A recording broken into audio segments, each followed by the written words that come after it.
Now yesterday, managed to bag myself a CB radio in the Grand Vitara. So I'm going to give a little run through. Let's see about installing it.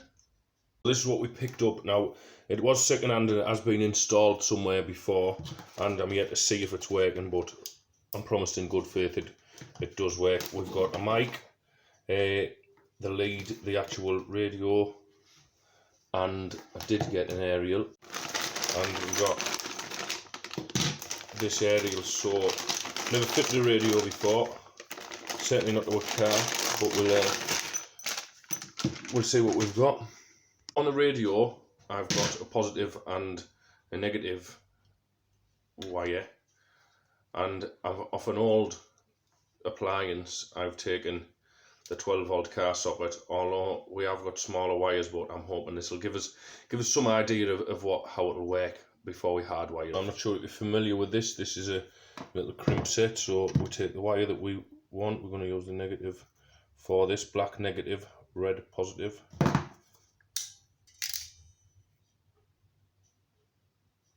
And you put your little eye in there and then just cramp them down, and that gets it all on the cable. I'll show you one more time with this, and then I'll wire the other end onto the cigarette lighter, and that goes in there. You put your crimp on the one you want, on the right size for it, and boom, done. There's two ends, and then we're going to take the ends off the socket, put them in to match up. There we are, we're all wired up. That goes straight. We've got the live is fused on the CB radio, so that should stop anything going wrong. We have the mic, we have the aerial. Let's head to the car. But we're in the car. I have my aerial on the roof. There's a little plastic rubber protection plate to stop it scratching the paint on the roof. We have the radio, the CB radio. We have the plug. We're all connected. We stick it in, and when we turn it on, we should have some action. Oh, but I'll turn the car on first.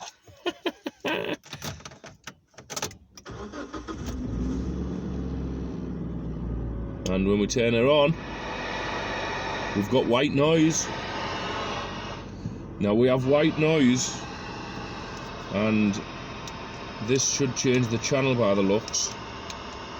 What doesn't seem to be happening.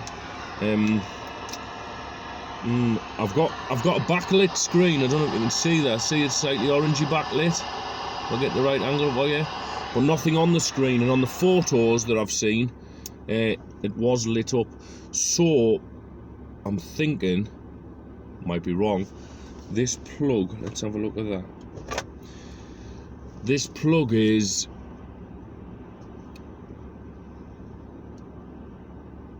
5 volts.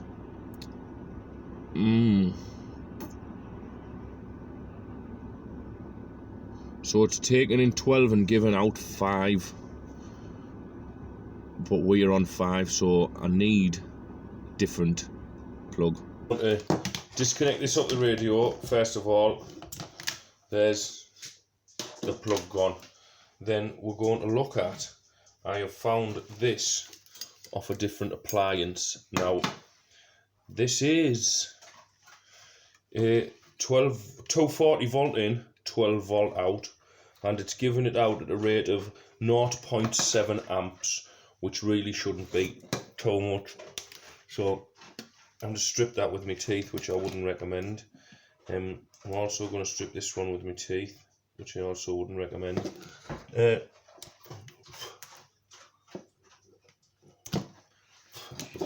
Now we're going to look at, we've got one positive and one negative on the end of this plug, which is ultimately my transformer.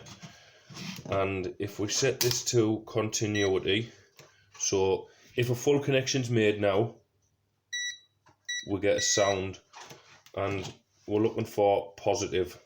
So if we look on the plug, we know we've got the earth, we've got the positive, we've got the neutral. That's every time. So I want to put on the positive, then I'm going to test the wires. No noise. No noise.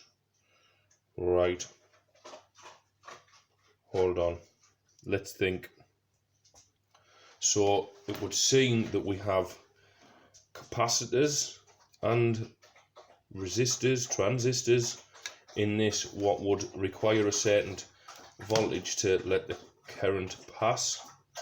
So maybe this isn't really the way to do it, but the house has got an RCD consumer board, so we'll blow it fuse at a worst case. Yeah, I'm pretty happy to give this a go. I mean, the other way would be to take the likes of a 12-volt battery and wire it on. As it happens, I haven't got a 12-volt battery. I did have a battery, an old one out of a car, which just held enough voltage to do this type of thing. But I was doing a job on the front and some scrapman took it, so when I wasn't looking. So that was the end of that. Now I'm going to insulate these up and we will take a quick look. We're ready. We unplug the smart meter. Oh no, the Alexa. And in we go. We haven't blew up yet. And then we turn that on. Nothing is happening. So we took a gamble on positives and negatives. Maybe they're the wrong way around. If there's a diode, there will be a diode in there what stops current passing the wrong way. So let's take a little look. I'll swap them around, see how we get on. I'd like to take a minute and just point out that from the plug we get 12 volts. From everything on the wire is 12 volts. 12 volts is a relatively safe amount to handle. So you can't really electrocute yourself with 12 volts. So let's see. And we're getting nothing. This is bad news.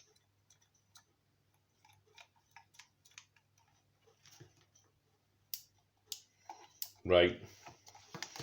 Let me scratch my head. I think I might have wired them onto the same ones as I was meant to swap them, so let's take a little look.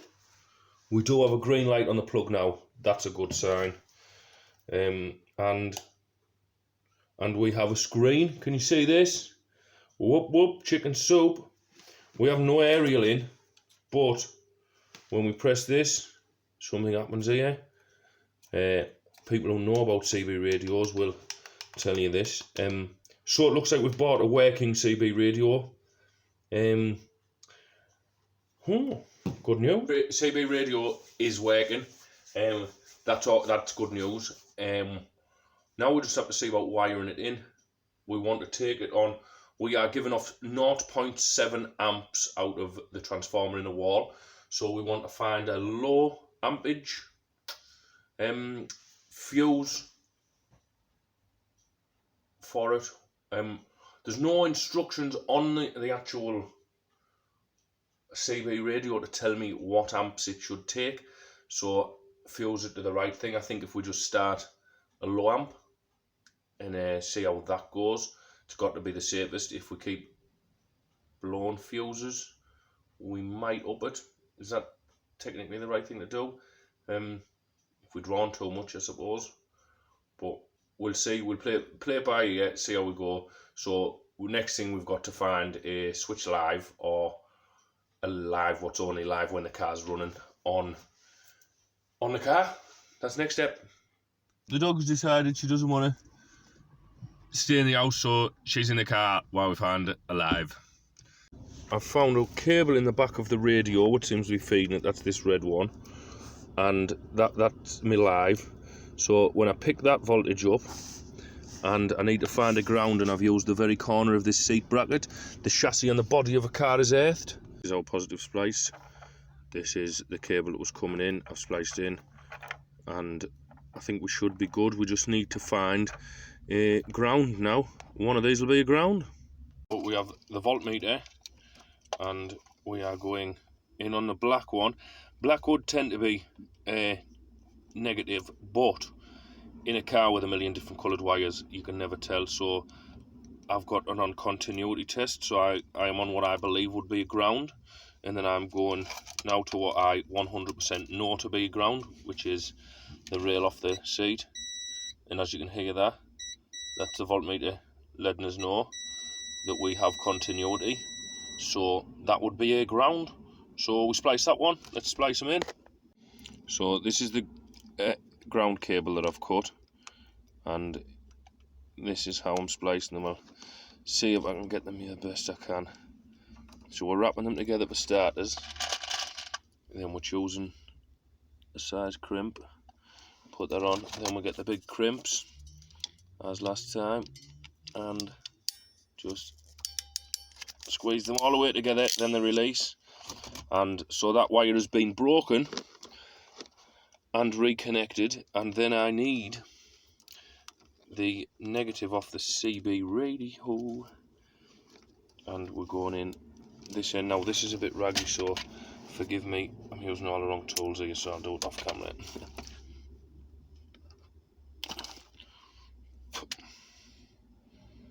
Just spit the electric bits in, the bits of sheathing in my crimp box, and we stick that one in there. So I'm splicing off them two. I hope I don't split the voltage. Might be a little bit of a learning curve for us, but let's see. So they're solid, they're solid. Good to go, let's fire her up. Got the radio plugged back in. We have the CB radio. I'm going to put it down, I'm not touching anything. I'm hoping it's going to work, that's the first option. Second option is it doesn't work. Third option is I could blow my CB radio, doubt it because it's fused. Fourth option, blow my car radio, but that's fused too, so I'd likely blow a fuse opposed to the radio. Fourth option, I haven't got a clue what I'm on about.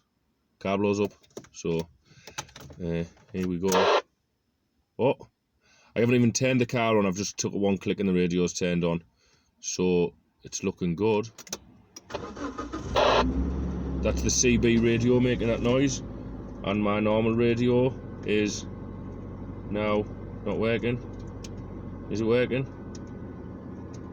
I'll be honest, I didn't know how to work it to start with.